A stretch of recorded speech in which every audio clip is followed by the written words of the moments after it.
সত্যি কথা বলতে দীঘার পুরী মন্দির যেটা কপি করে বানাচ্ছে, পুরীকে অ্যাকচুয়ালি জগন্নাথ মন্দির যেটা বানাচ্ছে, আর রাম মন্দির উত্তরপ্রদেশের, এই দুটো কি দুটো দেশের সরকারের, একটা রাজ্য সরকার একটা দেশের সরকার, এদের কি বানানোটা খুব তাড়া ছিল জানি না আমি ভাই। কারণ যেখানে মানুষ ভালো মতো চিকিৎসা পাচ্ছে না, ভালো মতো ট্রিটমেন্ট পাচ্ছে না, সেখানে এইসব মন্দিরগুলো বানিয়ে নিচ্ছে। জানি না দেশের অবস্থা আগামী দিনে কী হতে চলেছে। দেশ উন্নতি করছে, রাজ্য উন্নতি করছে, কিন্তু ভাই অনেক জিনিসে মানে ভুলভাল পদক্ষেপ নিয়ে নিচ্ছে দেশের সরকার হোক, রাজ্য সরকার হোক। কারণ আজকে অস্মিকা মতো মেয়েরা যারা 15 কোটি একটা নাকি ভ্যাকসিনের দাম, সেসব ভ্যাকসিন লোকের থেকে চাঁদা তুলে কিনতে হচ্ছে ভাই, কেন? এই যাচ্ছে বন্দে ভারত, চলে গেল, বন্দে ভারত চলে গেল।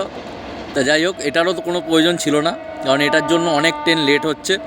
ঠিক আছে, কিছু মানুষ বেশি ফ্যাসিলিটি পাচ্ছে বেশি টাকা দিয়ে, তা এদের জন্য অনেক লোকাল ট্রেন, অনেক এক্সপ্রেস ট্রেন আলাদাভাবে মার খাচ্ছে। সত্যি কথা বলতে, যদি বিশ্বাস না হয় আপনি হাওড়ায় আসুন, আমার সাথে কন্ট্যাক্ট করুন, আমি দেখিয়ে দেবো। তা যে কথাটা নিয়ে বলছিলাম যে অস্মিকা নিয়ে, যে অস্মিকার মতো আরও দুটো একজন ভাইরাল হয়েছে, এদের ভিডিও সোশ্যাল মিডিয়াতে। আমার ট্রেন চলে এসছে মনে হয়, বেশিক্ষণ বলতে পারবো না।